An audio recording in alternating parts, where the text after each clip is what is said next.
So welcome to the show, Crazy Wisdom. My guest here is Brenna Geehan, one of my first yoga teachers at Yoga Tree. And I'm really excited to have you on and kind of share the wisdom that you've shared in class, but I haven't heard online. And it's really a pleasure for me to get to dig in deeply into your thoughts and kind of philosophy and stuff like that. Cool.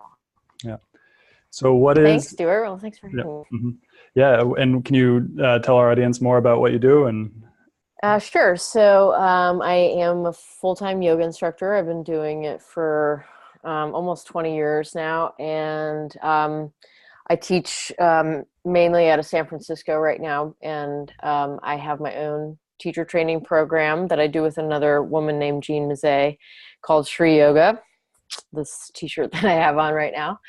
And we've been running teacher trainings, 200-hour and 500-hour programs for about 9 years now out of the San Francisco Bay Area. Wow. And I'd love to talk more about stress, and actually as a yoga teacher, what are the stresses that you face in your life, particularly because you've been doing it for longer? Mm-hmm. To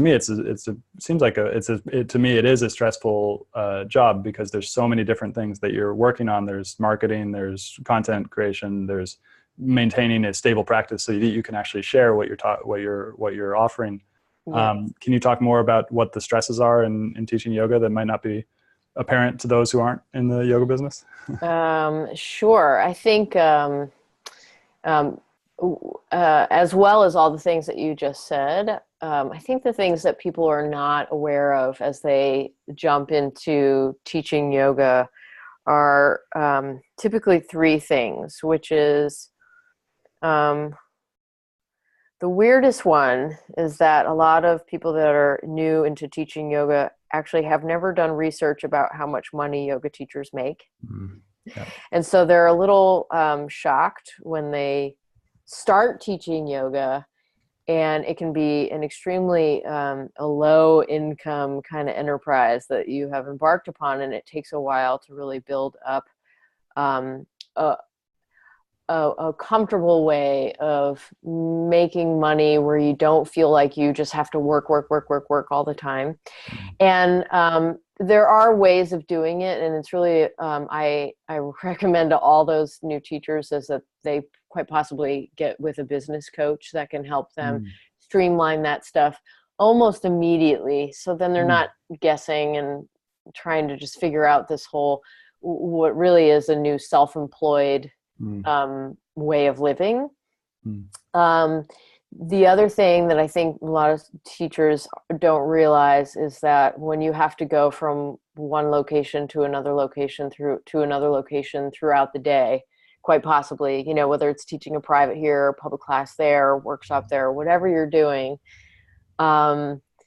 if you're not used to having to get in and out of your vehicle that many times a day, it can really, it works with your energy in a very, a way that you're just not used to. And so you find yourself overly stressed out simply because you're not acknowledging the fact that you have to get in and out of transportation. And then the final thing that I think people are not aware of is how much energy you spend simply by speaking. And, to speak for an hour and a half straight, which is the typical length of a yoga class, is actually very, very, very draining. And then, multiply that however many times you have to do that in one day, and you end up talking more, quite possibly, than any other profession. Interesting. And that's one thing I didn't realize about yoga before starting as well, is that it is public speaking too. And that each time you're teaching a class, it's a public speaking opportunity, or it is a public speaking. That's what you're doing. Yeah. Can you talk more about the creativity aspect of yoga? How do you see yourself being creative in the practice and the sharing of yoga? For me, that I don't know if it changes all the time, but it's sort of that you go through ebbs and flows. Sometimes you're feeling very creative, and you come up with a lot of new material or new ways of teaching things. And I think that's required in order to really keep yourself interested in the subject. To teach somebody down dog the same way many, many, many times a day, eventually you're going to feel pretty dull, and you will feel like you're actually maybe getting dumber rather than smarter, because you're teaching the same thing day in and day out. And for me, it's just like lots of practice, lots of studying, lots of reading, but not just reading, yoga texts. It's like staying up on current events and being really involved in what's happening right here, right now. And then really going through the motions in your mind about how it all relates to the yoga practice. And therefore, when you're in class, especially when you're no longer a new teacher, and you're very, you can quickly just bark out a class. What's your Dharma talk at the beginning? And that's, I think, where teachers can really get some satisfaction and stay inspired simply by letting, being a conduit for these teachings, but trying to do it in a fresh way that actually is pertinent to the right here, right now. And so how did you do it? Because you're pretty well known now, and like, how did you kind of figure this out on your own? Can you talk more about your process and kind of like getting to where you are today? Yeah. So when I started teaching, I was only 25 years old, and, there's a bunch of 40 and 50-year-olds in the room, and seriously, like, what could a 25-year-old possibly tell a 40-year-old that means anything to them, and so I was very, I really just, when I was younger, I would stick to what I knew in the yoga realm, and it was all about technique. But the way I was trained in yoga is that it wasn't just asana, and it was a lot of pranayama, and it was a lot of meditation. And as soon as you bring meditation, and I should say yoga nidra as well, into the mix, you have a lot more to talk about. And so I could go on for hours about the energetics of asana. I could go on for hours about the energetics of pranayama, for days about the gunas and the doshas and, everything that's involved in the yogic system. I could just talk at length about all of that stuff. And then, so you get really good at all of that. And then it probably was when I started working closely with my partner, Jean Mazet, who's about 20 years older than me. And just listening to her, she's just the master of Dharma talks and relating everything to right here, right now, and taking the yoga lingo out of her talks so everybody could understand her, and and then just working closely with her for a couple of years just really it helped me refine a lot of my language and how to make stuff more universal rather than so personal. But I do recommend starting with the personal. So for newer teachers, do talk about your life experiences, but attempt to talk about them in a way that is looking at them almost in an analytical and an energetic way rather than a personal way. So really getting really good at your own witness consciousness, observing yourself, and then being able to talk about yourself like from the seat of the witness. And, and then more people are like, oh, cool, I can totally relate, as opposed to like, oh, there goes Brenna again talking about herself. Interesting. So I really was interested to bring you in today because you talk a lot about the history of yoga, and you seem to have a lot of knowledge that a lot of other people don't really know that of where modern postural yoga comes from, and like kind of the first people who started what we're now practicing in the studios. Can you talk a little bit more about what yoga is today in a studio compared to what it was in when Krishnamacharya was around, and then maybe even further than that, where it kind of got lost? Yeah. between the writing of the scriptures that we all now consider to be yogic texts and stuff like Right. So the biggest difference is when you look at Krishnamacharya's work over his whole life, really yoga was absolutely meant to be taught just to the individual, and not sort of the one size fits all, which is what happens in, every public class. And so really what that's implying is that you never taught public classes, and you only ever worked with students privately and on the individual level. And and so, but because of some of Krishnamacharya's students, it's because of them that, the bigger classes, public classes started to happen. But even then, those teachers were, for the most part, I would say, before things got really, really popular, they still knew you on a very personal level, and most likely they could address a lot of things in an individual way. And so, fast forward to, because of those particular teachers that were doing that, and then them teaching other people, and then those people being here in the West, where, I can just imagine, a bunch of yogis sitting around in the 50s and the 60s and the 70s being like, everybody should be doing yoga. How do we get yoga to everybody?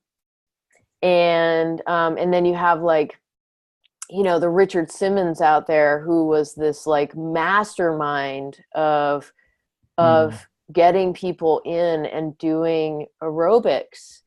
And I mean, his life is remarkable looking at what he did.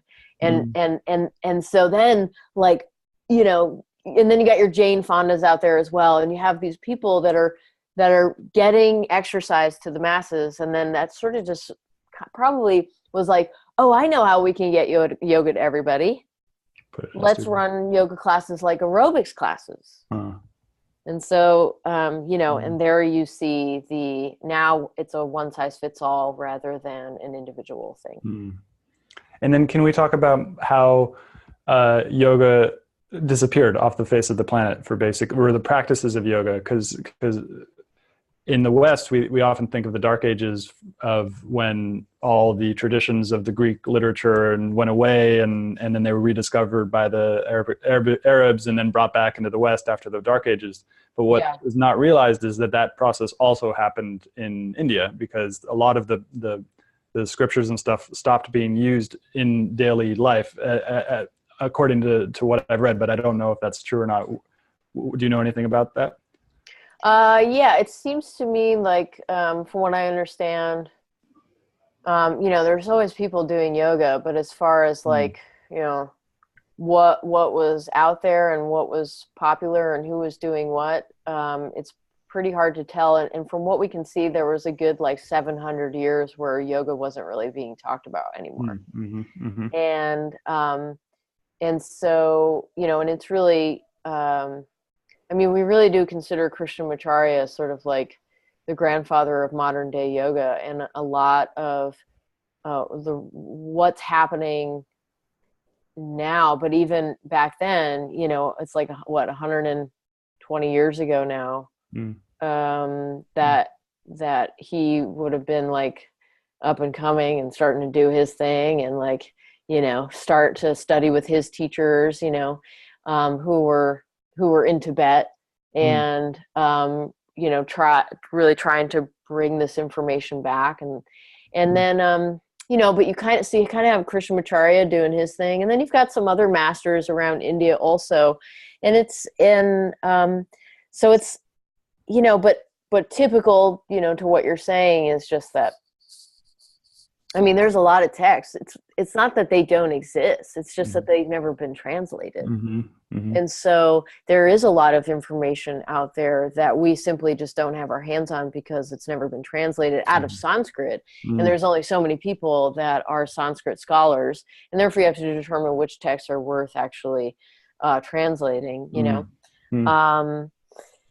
So, but yeah, absolutely. I mean, but it's the same kind of, the reason why stuff was lost is the same reason why stuff is always lost. And, I mean, 700 years. I mean, that's just colonialism. I mean, that's the reason why stuff gets lost. Mm. Someone took over Uh-huh. somebody, and all that information is gone, Mm. Interesting. And that happened in India so many times too, because you had the Mongols coming in, and then you had the Greeks coming in, and then you had the Muslims coming in, and then it's just like this crazy mixture of a whole bunch of people taking over, burning down whatever existed before, and creating. Yeah, totally. Yeah, and that's such an interesting part about where we stand today with yoga, because it is, the way we practice it today is such a product of globalization.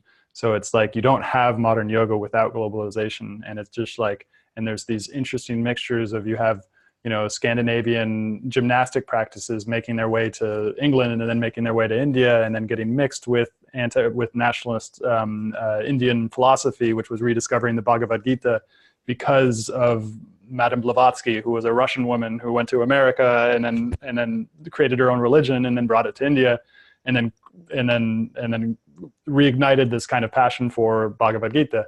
Yeah. And it's just such an interesting thing. And now where it is, San Francisco is like the Mecca of yoga, whereas and in India, it's in India, if you're practicing yoga in English, oftentimes it's been more influenced by what's going on in San Francisco than what's going on in Hindi. But if you practice it in Hindi, you can get into these trains of traditions that are that are maybe unbroken. Do you know of any unbroken lineages that maybe, I don't even think it's possible to 3,000 years ago, but like unbroken lineages from even the Kashmir Shaivite kind of Tantra lineages and stuff like that? There's definitely unbroken lineages, and you kind of have to seek them out. But for example, like I'm part of an unbroken lineage.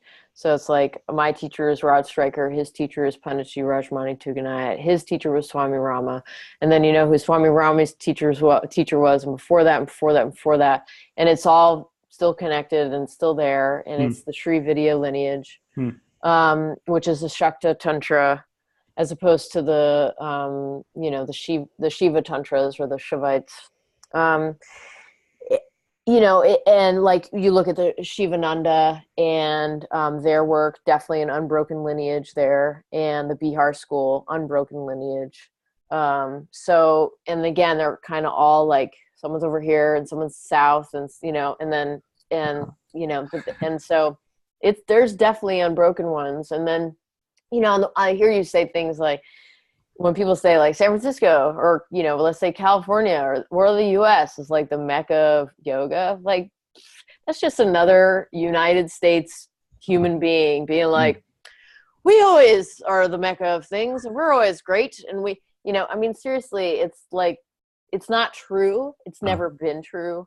It's a misnomer. Europeans and Eastern Europeans and Australians, man, they've been doing yoga way longer than we have been doing it. And they're, I mean, and then, yes, like things happened here in the West. And like you said, it's now kind of hard to like get to a yoga class in another country that hasn't been influenced by the West, i.e. money, basically, right? So, we always like to think that we're like at the top, but honestly, we're nowhere near it. Well, and that brings up something else that I've thought about, which is that so yoga, to my understanding, is a practice that all of us are capable of doing, no matter where we're from, west, east, no matter what. We have this ingrained capacity to do yoga, which to my understanding is union. But then getting behind that, what does the union actually mean? What are we uniting? But I understand it as the practice of yoga. We are becoming enveloped in what is currently going on in the current moment. And so all cultures have had, and I've heard it said before, that shamanism was a precursor to yoga, and that yoga came out of this shamanistic practices and then became its own kind of thing. Shamanistic practices developed in all cultures or throughout the world. Totally. They're always first, is uh-huh. shamanistic practices. Yeah. Can you talk more about that connection between shamanism and yoga? It's really just that. I mean, it's just, what is shamanism? It's just like beings that wake up to, more secrets of the universe, basically, right? And then figure out how to put that information out there. And then it's just when, but the thing about shamanism is that, from what I understand, it's never written down. It's not codified in any way, and there's a reason to that, because as soon as you write something down, you put it in a box, right? And then that's not the point of shamanism. I mean, you really have to stay open. And so, so many of the cultures that were lost, because of warring parties coming in and wiping them out, is because they were afraid to write stuff down. That wasn't part of what they did, because otherwise you made it rigid, and that's certainly not shamanism, Can you talk more about because that also ties into why a lot of practices were kept secret as well, right? Yeah, absolutely. I mean, it's a bigger question about this whole secretism. I'm just going to go out on a limb and say, anything that was kept secret most likely was because, somebody came in and they were like, typical colonialists, they come in and they're like, that looks like black magic, or it looks, like it's, based out of superstition or something like that. And they just, are thick-headed and have no idea. And then they kill the people that are powerful and know how to use these techniques. And so then eventually people just have to bring it underground. Interesting. So you think the secret element of yoga, or keeping it secret, was a method of protecting these communities and these teachings from invaders or colonialists? This is just my own theory. I've never heard I've never heard that come out of any master's mouth. They're just like, yeah, we keep stuff secret, but there's so many, we keep stuff secret because people aren't ready yet. You keep stuff secret because you're going to be killed if you don't. And you keep stuff secret so that you stay powerful as well. Why am I going to give the king all of these practices? No, I want to keep my life worth something. And so I'm going to, breadcrumbs to the king until the king finally dies. And then I'm going to give breadcrumbs to the next king till that king dies, just so I can stay alive, So interesting. So can you talk more about how yoga helps you with stress, and what is the connection between stress and yoga? So let's say first and foremost, yoga asana, the postures that we do and the breathing techniques that we do, and the visualization techniques we do are all about, first and foremost, they are about coping and about maintenance. And so coping meaning I'm basically just a nervous system talking to another nervous system right now, right? And or we could say I'm an energy field hanging out with a bunch of other energy fields, and due to external stuff and how my mind perceives external things, my nervous system can either respond very efficiently or it will respond poorly. And let's say the more often you do your yoga practice, the more regularly you are actually regulating your nervous system, and therefore it functions more efficiently. And so that's really helpful, because what we can tell is that, stress is not a bad thing. It's just that it's like we need it. Something happens, we get a little stressed out, and that's that moment that you can be like, oh, cool. Thanks, nervous system. Thanks for helping me, you know, Mm-hmm. pay attention a little bit more. I'm a little more alert right now. I need to go do some, you know, deal with my external world. And, you know, and if we could view stress like that, maybe we wouldn't get so lost in it, in the sense that certainly you have stress hormones pumping through your body when you get stressed out. And because of those stress hormones, you know, ultimately that's just like a bunch of chemicals being dumped into your system at any given point in time. And if your body's not functioning very efficiently, then you're probably not digesting those stress hormones in the best way. And therefore we have accumulation, and, you know, and then just, so it's not only like a psychological accumulation of stress, it's also a very physical, chemical accumulation of stress. And yoga just, because again of the way you're moving your body, how you're holding your poses, working with your nervous system in a very particular way, breathing in a very particular way, you ultimately are like digesting your stress. Interesting. And that in a way, when we do asana, we are also stressing our nervous system in a way too, right? Oh, absolutely. I mean, you know, I mean, any kind of, everything is stressing your nervous system. Everything is. That's what your nervous system is here for. It's here to like do things and respond, you know? And so it's, we can understand that there's two basic components of the nervous system, one being the sympathetic nervous system, which is helping you deal with your external reality. And the other one is your parasympathetic nervous system, which is the rest and digest, meaning, you know, everything's cool, we can chill out, and therefore digest, right? And the sympathetic nervous system is required because we're like always dealing with our external stuff. But we also need the parasympathetic nervous system to work very efficiently. And then when it doesn't, it's like we don't rest well and we don't digest well. And then again, we're just, you know, therefore stressing the body a little bit more, especially if we can't sleep. It's just even more stress, you know. And so, you know, the yoga postures are, you're absolutely using your sympathetic nervous system when you're doing yoga. But then you get to the end, you know, of a yoga practice, an asana practice, and you go into shavasana, you know, or like it's safe enough for you to just sit there and do some pranayama or meditate, you know, and that's when you really get to actually have an experience of your parasympathetic nervous system.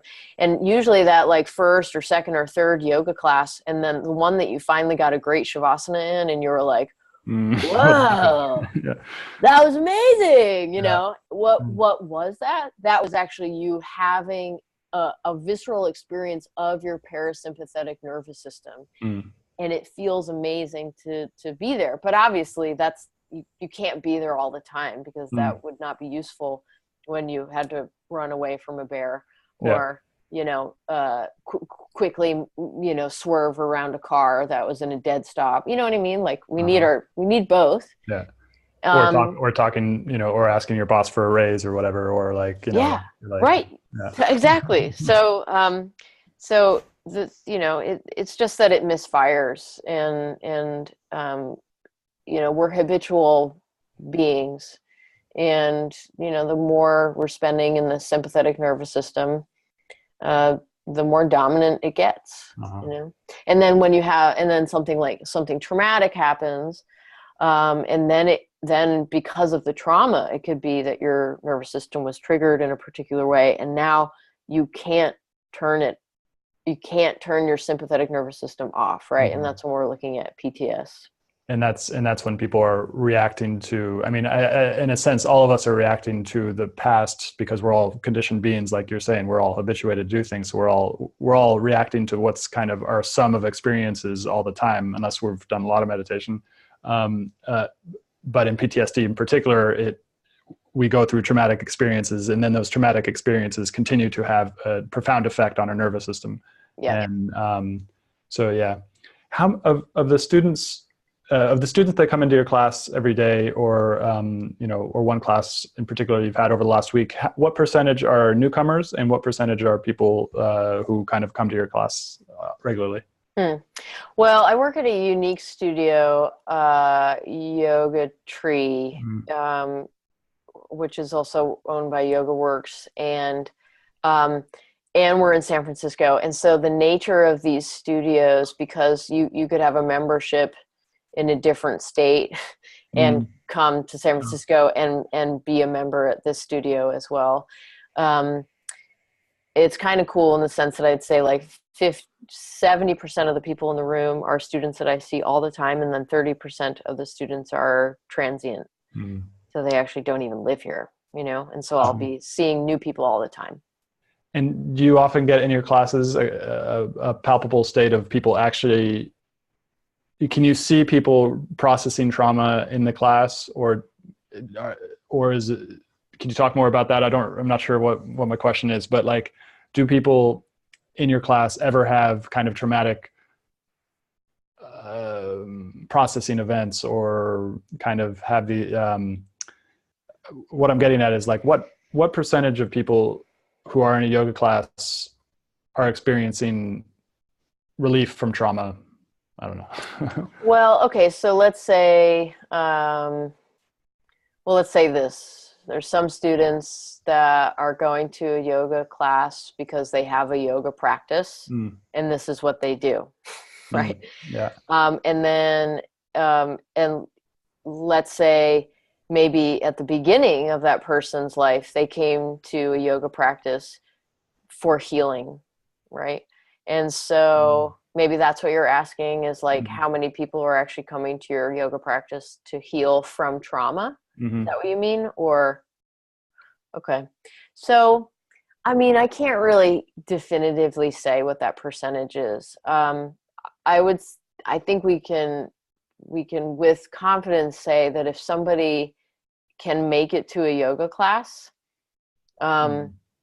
and be surrounded by a bunch of other people doing yoga, and breathing, and, I'm talking to them for an hour and a half. If they do experience, if they are coming from a traumatic, if they are coming to yoga to heal trauma, let's say their trauma isn't so severe, or even if the trauma was severe, their nervous system is not taking the hit so severely that they can't go to a public yoga class. Yeah. Yeah. Just going to a public yoga class for somebody with severe PTSD would be like quite a challenge, I guess. Right. And they would find that out very quickly. Now, saying that though, certainly, PTS is definitely, any kind of trauma is a different animal for everybody. But from where I'm coming from as a teacher, I'm teaching yoga. And yoga is a self-realization practice.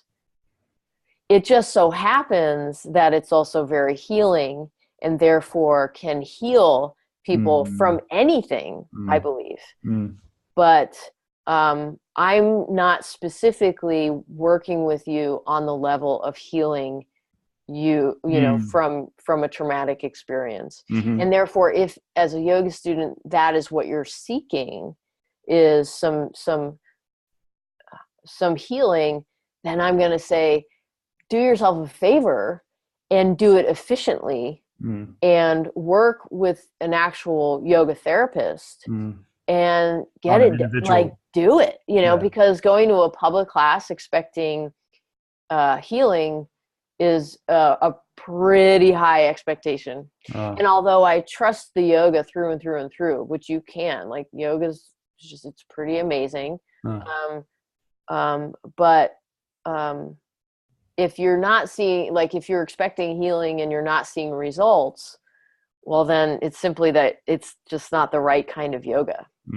And therefore we have to go back to what Krishnamacharya was, his original intention is that this is an individuated practice, because he was a healer, and, was really reaching people on that very sort of personal doctor sort of level. He was an Ayurvedic, and anyway, so so for people that anyway need healing like that, like get more efficient with it. Find a one-on-one practitioner. Yeah. Very cool. Yeah. So we got about 5 minutes left. What is kind of one thing, article, book, or thing that you've learned, idea that you've learned in the last month or so that's really helped you in your own life manage your stress or be more creative? In the past month or past week, whatever. What's helping me be more creative?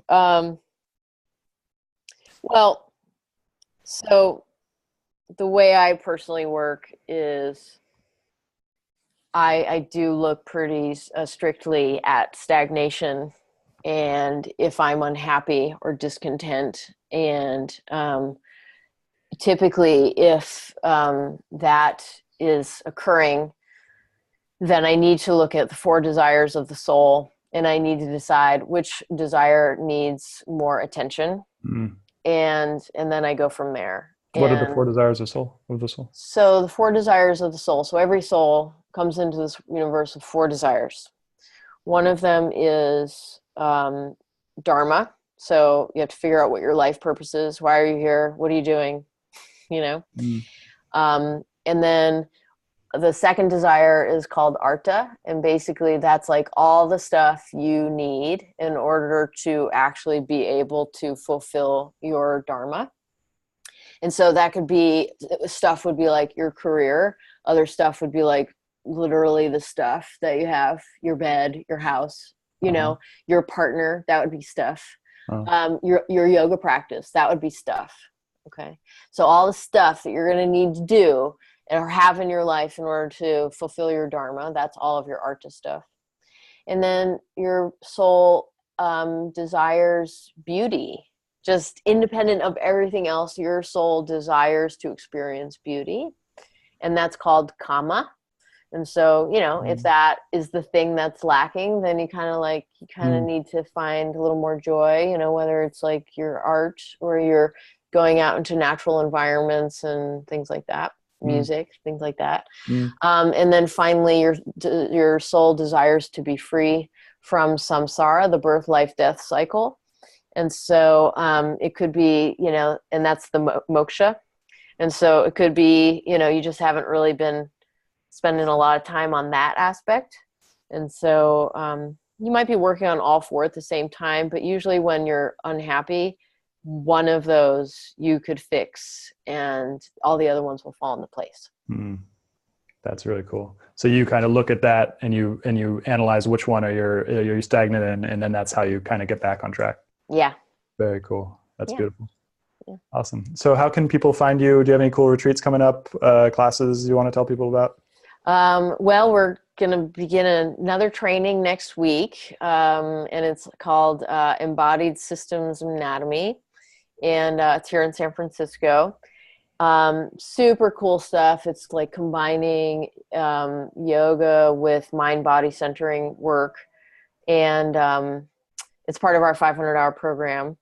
Our next big retreat, though, is that we are going to Bali next year. Nice. In October 13th through 20th, 2019. Cool. So if people want all information about that, they can find me at my website, brennageehan.com, or they can go to my teacher training website, SriYogaRetreats.com, and it's all there.